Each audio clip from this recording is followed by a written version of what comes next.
어느 가난한 모자가 살고 있었습니다. 쌀독에 쌀은 다 떨어지고 가루통에 가루도 바닥이 났습니다. 가루통에 바가지로 바닥 긁는 소리를 들으며 한숨을 짓는 엄마의 소리를 아들이 함께 듣습니다. 이제 곧 생명이 끊어질 것만 같아 한숨을 쉬는 엄마에게 어린 아들이 이야기합니다. 엄마, 하나님은 바닥 긁는 소리를 듣고 계시잖아. 아들의 이야기를 들었던 엄마가 순간 참회하며 하나님 앞에 기도를 드렸습니다. 그리고 그 가루통은, 그 쌀통은 다시 채워져 위기를 이겨냈다는 짤막한 간증의 이야기입니다. 대한민국이 마치 바닥이 난 가루통, 쌀통 같은 그런 모습이 아닌가 생각합니다. 탄핵이 되어도 되지 않아도 어떻게 될까 하는 것이 우리의 염려이고 걱정입니다. 그러나 만 가지 물음이 있어도 대답은 하나, 하나님께 있다고 믿습니다. 우리가 기도하면 하나님께서 좋은 해답을 주시리라고 생각이 되어집니다. 제가 혼자 생각해 봅니다. 탄핵이 인용되면 어떨까? 만약에 기각되면 어떨까? 암만 생각해 봐도 대답이 없습니다. 저희는 대답이 없지만 하나님은 좋은 대답을 갖고 계신데, 그 대답을 우리에게 이루시는 그 방법과 통로는 기도라고 믿습니다. 여러분 특별히 나라를 위해서, 국민을 위해서 기도해 주시기를 바랍니다. 어느 날 예수님께서 바닷가에서 큰 무리를 가르치셨습니다. 예수님은 배 위에 앉으셨고 온 무리는 바다 곁에 있었습니다. 예수님은 그날 저 유명한 씨 뿌리는 비유 이외에도 수많은 천국의 비유를 말씀하셨습니다. 그날 저물 때 예수님은 제자들에게 건너편으로 가자고 말씀하시며 배 위에 계셨고, 제자들은 예수님을 태운 그 배를 물에 띄워 그대로 바다 건너편으로 갑니다. 그런데 갑자기 풍랑이 일어났습니다. 큰 광풍이 일어나며 물결이 배에 부딪혀 배에 들어와 배에 가득하게 되었다고 성경은 말합니다. 예수님은 고물 위에서 베개를 베시고 주무시고 계셨습니다. 제자들이 예수님을 흔들어 깨웁니다. 선생님이여, 우리의 죽게 된 것을 돌아보지 아니하시나이까? 예수께서 깨어 바람을 꾸짖으시며 바다들어 잠잠하라 고요하라 하셨습니다. 바람이 그치고 아주 잔잔하여졌습니다. 예수님은 제자들에게 어찌하여 이렇게 무서워하느냐? 너희가 어찌 믿음이 없느냐? 제자들이 심히 두려워하여 서로 말합니다. 저간 위기에 바람과 바다도 순종하는가? 예수님은 바다 건너편 그라사인의 지방으로 오십니다. 예수께서 배 위에서 나오시자마자 멀리 무덤 사이에 다니던 귀신 들린 한 사람이 무덤 사이에서 나와 예수님을 만납니다. 그 사람은 무덤 사이에 거처하고 있었고 이제는 아무 쇠사슬로도 맬 수 없게 될 만큼 그의 형편은 처절했습니다. 그는 여러 번 고랑과 쇠사슬에 매였지만 쇠사슬을 끊고 고랑을 깨뜨렸습니다. 그래야 아무도 저를 제어할 힘이 없는 상태였다고 기록합니다. 밤낮 무덤 사이에서나 산에서나 소리를 지르며 돌로 자기의 몸을 상하는 자해 상태가 아주 진지했습니다. 그가 멀리서 예수님을 보고 달려와 절을 합니다. 그때 예수님께서 그에게 이야기합니다. 더러운 귀신아, 그 사람에게서 나오라. 그러자 큰 소리로 부르짖어 그가 외칩니다. 지극히 높으신 하나님의 아들 예수여, 나와 당신과 무슨 상관이 있나이까? 원컨대 하나님 앞에 맹세하고 나를 괴롭게 하지 마옵소서. 예수님께서 그에게 묻습니다. 내 이름이 뭐하냐? 내 이름은 군대니 우리가 많은 까닭이라고 말했습니다. 여기에 군대에 레기온이란 말은 헬라어 원어의 뜻이 군단이란 말입니다. 로마의 군단은 약 6,000명의 군사가 한 군단을 이루고 보조 사병까지 하면 12,000명인데 보조 사병은 치질 않으니까 6,000명의 군사, 그러니까 그 귀신이 얼마나 많은가를 이야기하는 겁니다. 그 귀신 들린 사람이 말합니다. 저를 이 지방에서 내보내지 마시기를 간절히 구하옵나이다. 우리를 돼지에게로 보내어 들어가게 하소서. 예수님 허락하였더니 더러운 귀신들이 나와서 돼지에게 들어갑니다. 거의 2,000마리나 되는 돼지떼가 바다를 향하여 비탈길로 내려 바다 안에 빠져 몰사했습니다. 돼지치는 자들이 도망하여 읍내와 촌에 들어갔습니다. 사람들이 도대체 어떻게 된 것을 보려고는 옵니다. 그리고 그 귀신 들렸던 자, 곧 군대 집혔던 자가 옷을 입고 정신이 온전하여 앉은 것을 보고 두려워합니다. 이에 귀신 들렸던 사람이 자기에게 당한 일, 돼지에 몰사하는 장면들을 그 온 온 자들에게 설명했습니다. 그러자 읍내와 촌에서 몰려온 자들에게 모든 것을 다 고하였을 때 그들은 예수님에게 그 마을을 떠나달라고 부탁합니다. 예수님은 다시 배에 오르시고 그때 귀신 들렸다가 고침받은 사람이 떠나시는 예수님께 나도 예수님과 함께 가게 해달라. 그러나 예수님은 허락지 않으시고 그에게 말합니다. 도리어 그에게 말씀하시기를 집으로 돌아가 주께서 내게 어떻게 큰 일 행하사 너를 불쌍히 여기시는 것을 너의 친속에게 알려라. 너의 가족, 친척, 이웃들에게 알려라. 그랬더니 대가볼리에 그가 들어가서 모든 것을 다 알렸습니다. 하나님께서 어떻게 큰 일 행하셨는지 모든 사람들이 그 이야기를 듣고 기이히 여겼더라. 예수님은 다시 배를 타고 건너가셔서 내리십니다. 회당장 야이로가 와서 내 딸이 지금 병들어 죽게 되었으니 고쳐달라고. 예수님 회당장의 집으로 가는 도중에 12회를 혈루증으로 앓던 여인이 몰래 와서 예수님의 옷자락에 손을 대어 고침받습니다. 드디어 예수님은 야이로의 집에 갔는데 이미 딸이 죽어 있습니다. 근데 제자들에게 말합니다. 딸이 죽은 게 아니다, 잠을 잔다. 사실은 죽었는데 그렇게 말합니다. 그리고 그 소녀의 손을 잡고 달리다굼, 소녀야 일어나라. 회당장 야이로의 딸이 그대로 일어났고 살아난 그 아이를 회당장에 주었다. 오늘 본문을 전후한 이야기가 이렇게 정리되어 있습니다. 여기까지의 사건과 사건 전후에 있었던 정황입니다. 정리하면 다음과 같습니다. 예수님은 배를 타고 큰 광풍을 지나 그라사 지방에 오셨습니다. 배에서 내리자마자 광인을 만났습니다. 예수님은 그 광인을 고쳐주시는데 그 광인에게 들렸던 귀신이 돼지 2,000마리 되는 그 모든 돼지를 몰살케 만들고 그를 건강하게 만드십니다. 예수님은 배를 타고 다시 저편 마을로 건너가셨고 회당장 야이로의 딸 12회를 혈루증으로 앓던 여인을 고쳐주셨다고 이야기할 수 있습니다.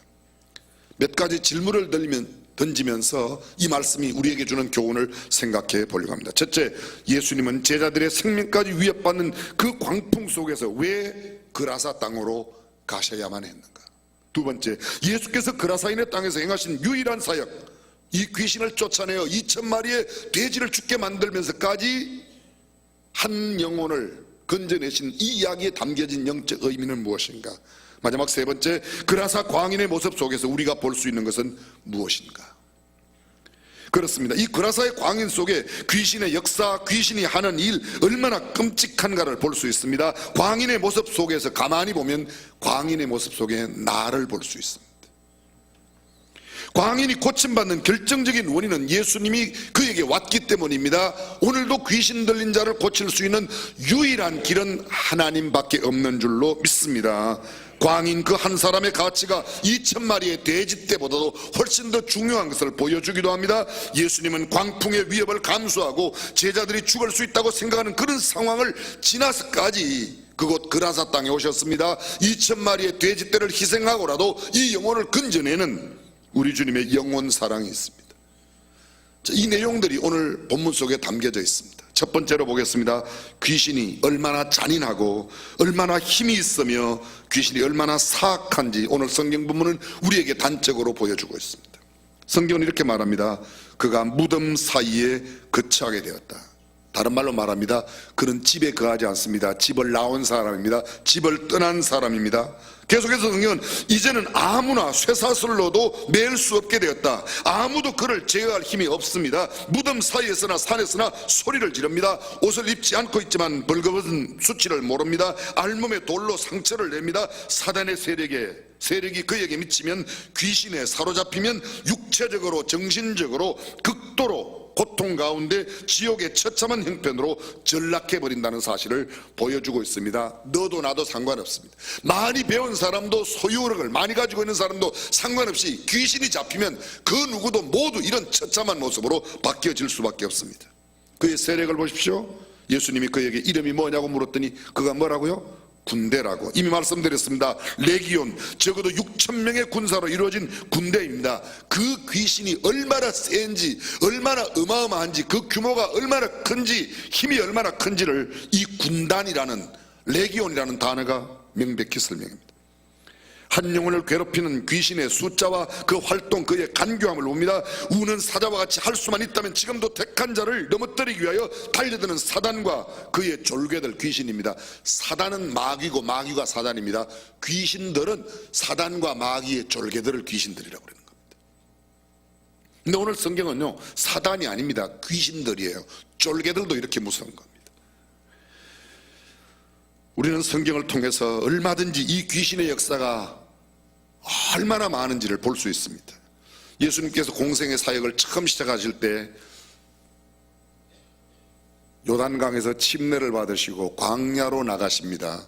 그곳에서 40일 동안 금식하신 뒤에 사단에게 시험을 받았어요. 사단, 귀신의 우두머리죠. 예수님도 시험을 하세요. 한 번, 두 번, 세 번. 뿐만 아니라 베드로도 시험합니다. 예수님의 제자였던 가룟 유다가 예수님을 판 것, 성경은 이렇게 말합니다. 사단이 그 마음에 예수님을 팔 마음을, 생각을 넣어주었다고 말합니다. 사단의 생각이 들어오면 그가 그 누구도, 예수님께 가장 신임받아 돈꾀를 맡았던 가룟 유다도 사단에 잡히니까, 귀신의 역사에 임하니까 그도 형편없이 그렇게 되었습니다. 성경 속에 수많은 하나님의 사람들도 마귀와 귀신들의 역사에 시험받았던 것을 봅니다. 사울이 그러했습니다. 다윗도 그러했습니다. 성군이었던 그런 사람들도 그렇게 귀신에게, 악령에게, 사울에게 부리신 악신, 다윗이 비파를 칠 때 그 악신이 떠나갔다. 성경 속에 나오는 이야기입니다.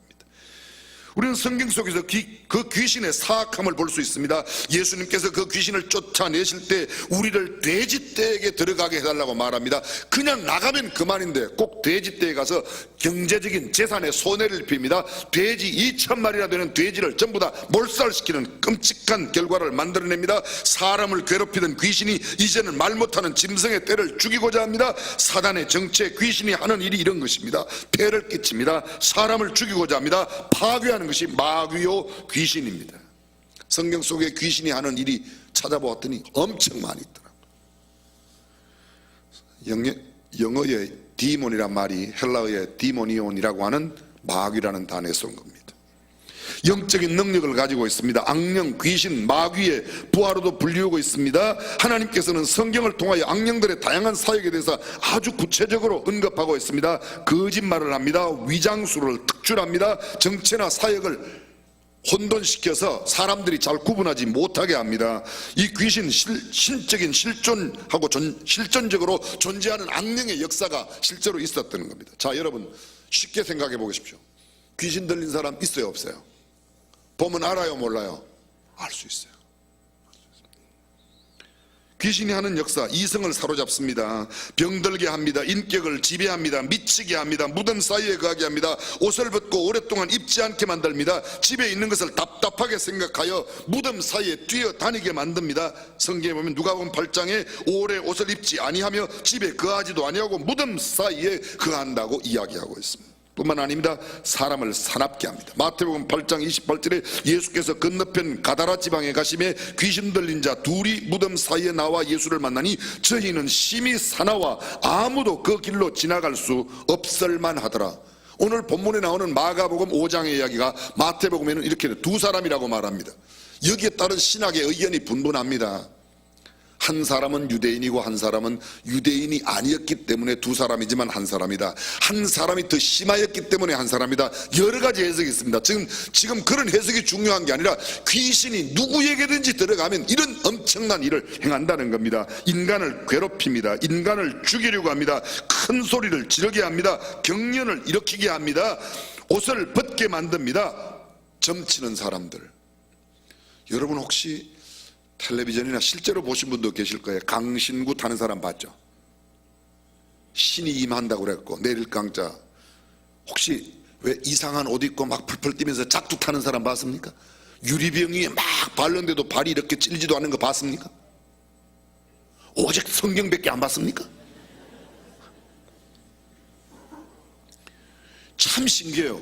그렇게 나를 아주 세워갖고 갈아가지고 세운 작두 위에 맨발로 올라가서 펄쩍펄쩍 뛰듯이 널뛰듯이, 그죠? 살살 밟는 게 아니에요. 텔레비전 정말 못 봤어요? 이야기도 못 들어봤어요?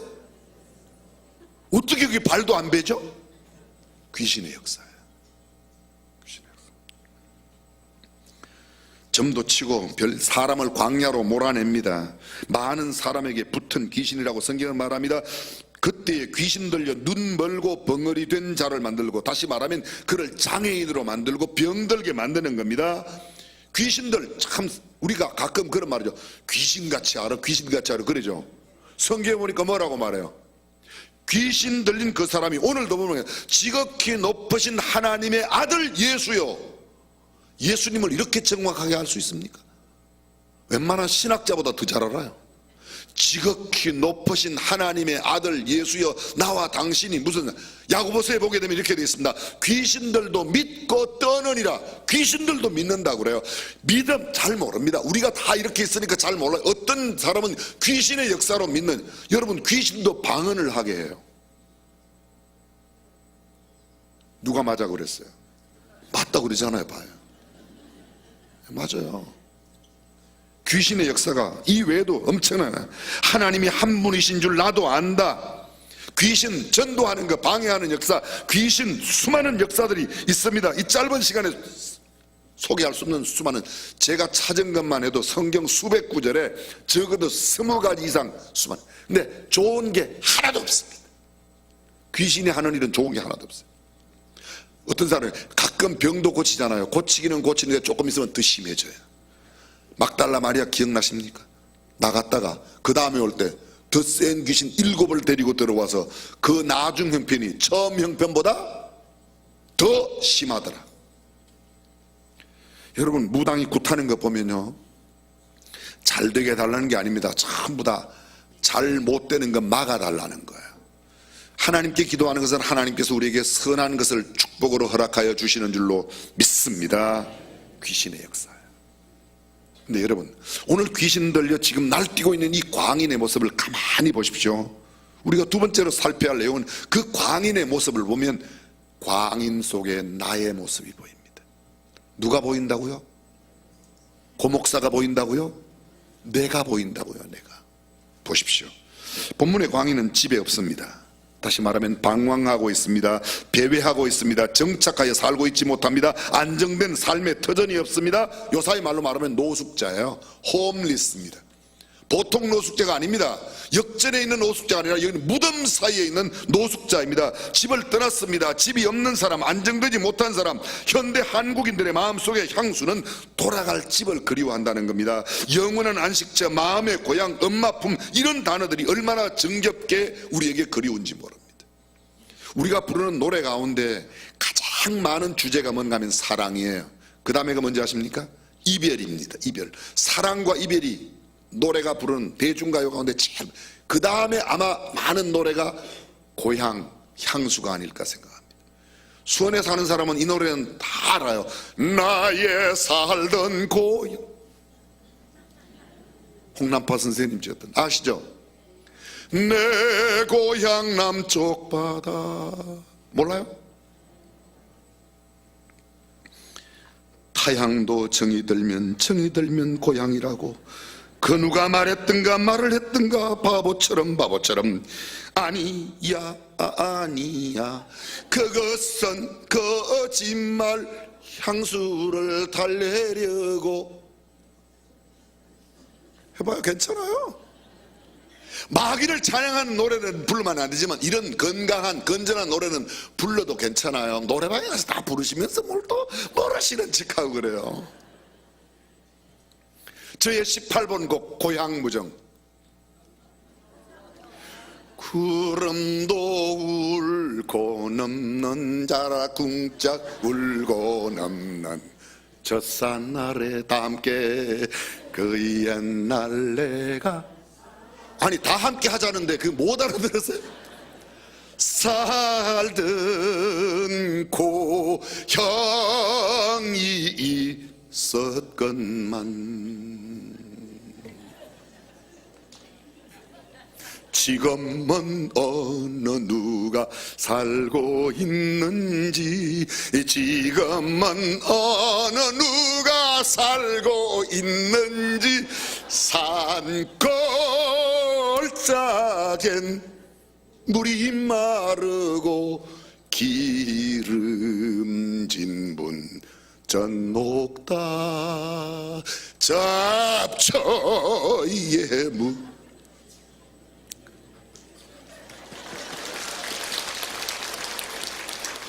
저는 찬송가 부르면 박수 못 받고 이런 노래 불러야 박수.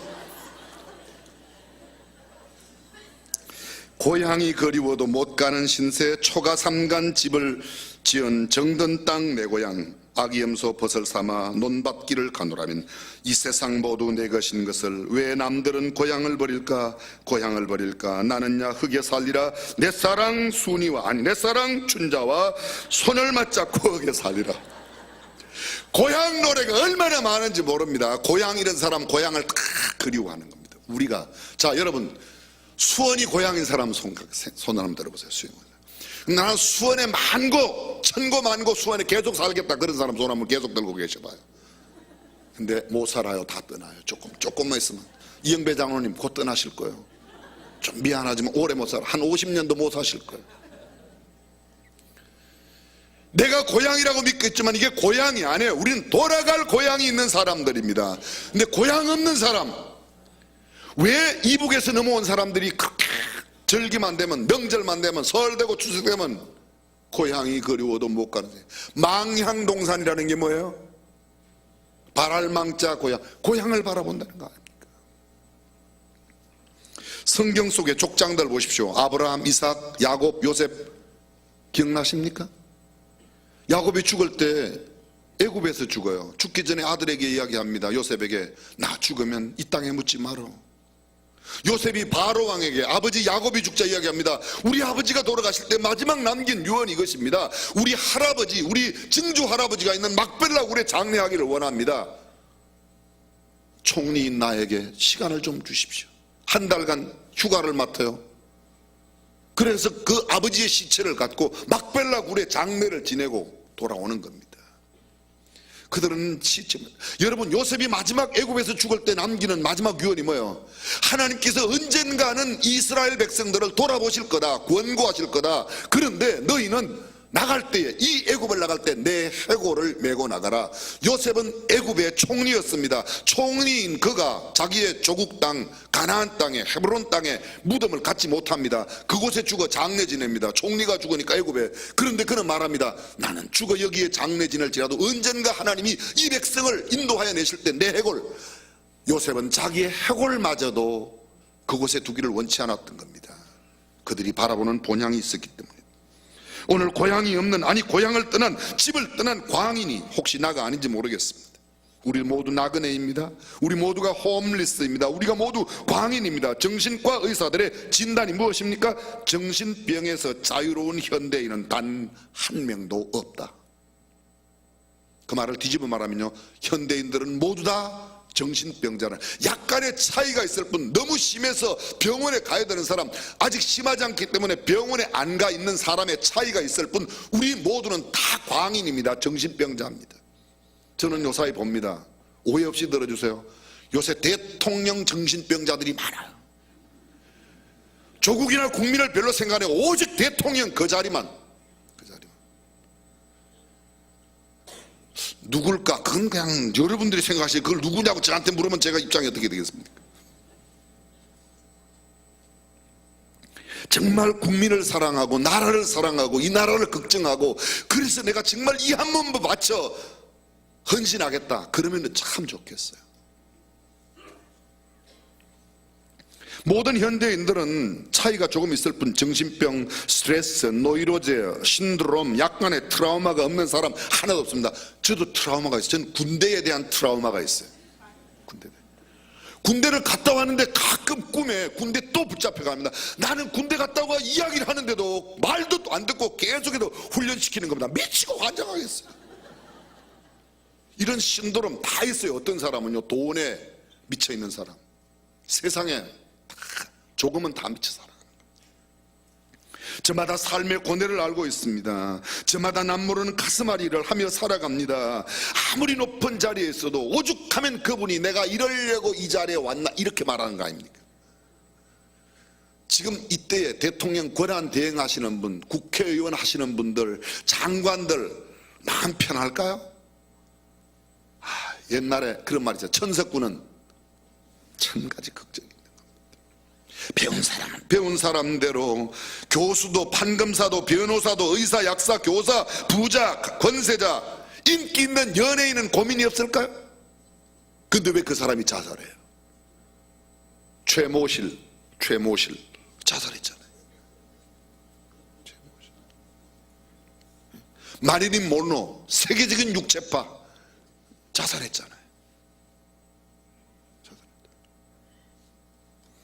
승려는 어떨까요? 신부는 어떨까요? 목사는 그러면요 다 마찬가지. 무언가 다 우리는 조금의 트라우마가 있고 신드롬에 빠져 있습니다. 그러면 넓은 의미로 본다면 우리 모두가 다 정신병자요, 광인입니다. 어딘가 조금은 다 미쳐 살고 있는 겁니다. 사랑하는 성도 여러분, 본인의 광인, 정신분열 현상 갖고 있지 않은 사람이 어디 있겠는가? 다 있습니다. 오늘 본문에도 마찬가지입니다. 아무 데서나 소리를 지릅니다. 무덤 사이에서도 산에서도 벌거벗었지만 수치도 모릅니다.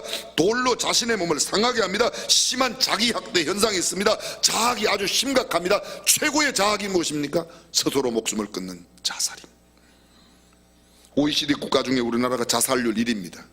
그 말을 뒤집어 말하면 우리는 세계에서 제일 미친 나라라는 거예요. 그러나 여러분, 염려하지 마십시오.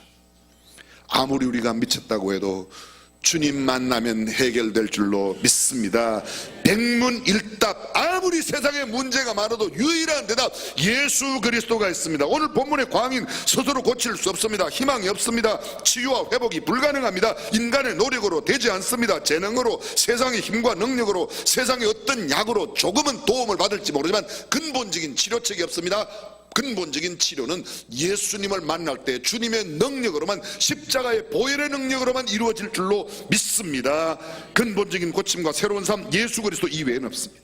예수님은 고칠 수 있는 능력도 있고 고치시고자 하는 마음도 계십니다. 그러시기에 제자들은 죽겠다고 말하는 그 광풍 가운데도 주님은 그라사로 오십니다. 여러분, 성경을 주의 깊게 보십시오. 마태복음에도 마가복음에도 누가복음에도 이 사건은 다 공관복음 세 곳에 모두 기록되어져 있습니다. 그런데 똑같은 것 한 가지가, 그라사에 오셨다가 그 광인의 병을 고치고 그냥 떠나셨습니다. 다른 일 아무것도 안 하셨습니다. 여쭤볼게요. 예수님이 그라사에 왜 가셨습니까? 그 영혼 하나 고치려고. 한 영혼을 얼마나 사랑하면 제자들은 죽겠다고, 주여 우리의 죽게 된 것을 돌아보지 않습니까? 이렇게 주무시고만 계십니까? 우리를 좀 살려달라고 하는 그런 위험을 무릅쓰고 그 광풍 노도의 갈릴리를 지나서 가시는 겁니다. 광풍을 잔잔케 하신 그분께서 광인을 고치시는 분이십니다. 미친 세상 속에 광인으로 살고 있는 오늘 저와 여러분들에게도 주님이 임하시면 우리는 완벽하게 깨끗하게 치료될 줄로 믿습니다. 사람들이 와서 봤잖아요. 예수님 그 떠나실 때 이 광인이 따라가려고 하니까, 고침받은 광인이 따라가려고 하니까 오지 말아라, 너희 친속에 가서 얘기해라. 가서 이야기하지 않습니까? 막 온 동네 사람들이 다 듣고 와서 보니까 이런 일들이 있는 겁니다. 정말 놀라운 일들이 있어요. 데가볼리 지역에 있는 사람들이 그 그라사에 있는 그쪽으로 와서 다 모든 것을 듣고 예수님을 봅니다. 그런데 여러분 잘 들어보십시오. 그 사람들의 반응이 예수께 우리 마을 좀 떠나주십시오 간구하였다고 말합니다. 제발 좀 떠나주십시오. 여쭤보겠습니다. 어떻게 해야 옳겠습니까? 이런 놀라운 능력 있는 분이 예수님, 할 수만 있다면 우리 마을에 오래오래 계세요, 이렇게 하는 게 맞겠다 1번, 빨리 떠나라고 하는 게 맞겠다 2번. 몇 번? 오늘 일부 예배 때 2번이 한 분 계셨어요.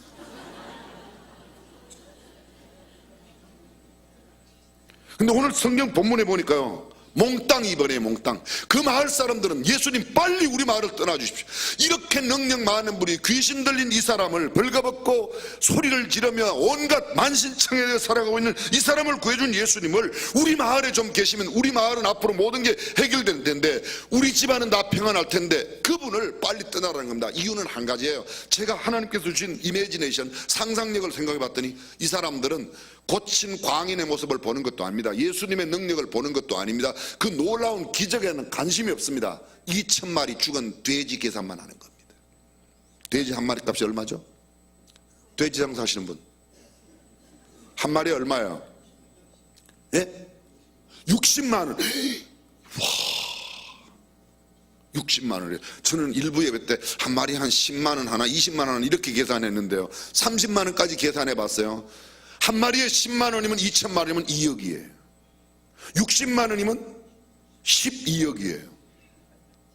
여러분들은 집에 돈을 꽤 많이 가지고 계시. 12억이면 어마어마한 거예요. 어마어마한 거예요. 어마어마. 예수님은 12억 돼지보다도 12억 원어치 되는 돼지보다도 한 영혼을 귀하게 여기시는 분이시라고 믿으시면 아멘. 우리만 영혼을 가볍게 여기는 거예요. 돼지값 생각하면 그럴 수밖에 없죠. 그러나 한 영혼이 얼마나 소중하면 이렇게 하셨을까. 그 풍랑을 이겨내시고 제자들은 죽겠다고 아우성치는데 그 광풍노도를 이겨내시고 오시고 돼지 떼 2,000마리가 문제가 아니다. 정말로 소중한 것, 사랑하는 성도님, 저와 여러분이 이 한 영혼의 소중함을 깨닫고 한 영혼의 가치를 깨닫고 아직도 구원받지 못한 우리 집안에, 우리 이웃에, 우리 친척 가운데 있는 사람들을 구원하여 하나님 앞에 영광 돌리는 놀라운 역사 이루며 살아가시기를 주님의 이름으로 축원합니다. 저와 여러분도 주님 만남에 해결됩니다. 그러나 주님 없으면 아무런 소용이 없습니다. 기도하겠습니다.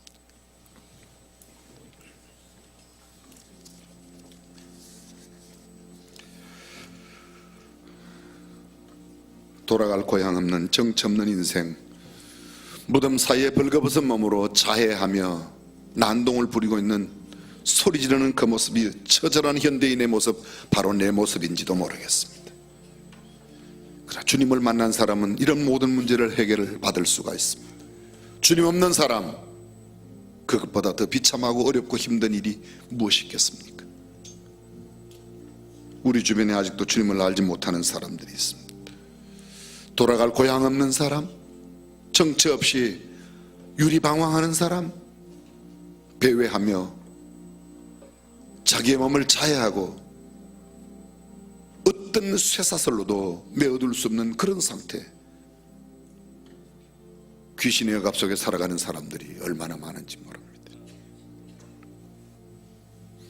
오늘 혹시 여러분 가운데 나도 아직 주님 만난 일이 없습니다, 나 아직도 유리방황하고 있습니다, 무엇을 어떻게 해야 될지 잘 모릅니다, 그런 분이 여러분 가운데 계시다면 이 시간 정말 좋은 시간입니다. 주님, 제 마음속에 들어오세요. 저를 만나주세요. 저의 영혼을 구원하여 주세요. 저는 죄인입니다. 주님, 저를 받아주세요. 그렇게 기도하십시오. 저는 굳이 손들라 일어서라 그렇게 말씀드리지 않겠지만 여러분들이 지금 조용하게 주님 앞에 아뢰는 그 기도가 여러분의 영혼의 문제를, 가장 중요한 인생의 문제를 해결하는 순간이 될 수 있습니다. 이미 예수 그리스도를 구주와 주님으로 영접하고 하나님의 자녀가 되신 분들, 주님, 우리 주변에 아직도 이 주님을 알지 못하는 자들에게 제가 주의 복음을 전하고 예수 그리스도의 피 묻은 십자가를 전하겠습니다. 그들로 주님 만나게 하겠습니다. 전능하신 우리 하나님, 한 영혼의 소중성을 이렇게 아름답게 보여주신 주님의 모습, 우리도 본받아 실행하며 살게 하옵소서. 세상에 수많은 주님을 알지 못하는 사람, 유리 배회하고 방황하는 사람, 광인처럼 살아가는 사람들 주여 긍휼히 여겨 주옵시고 우리의 선한 마음, 복음 전도가 아름다운 열매로 나타나게 하옵소서. 주 예수님의 이름으로 기도합니다. 아멘.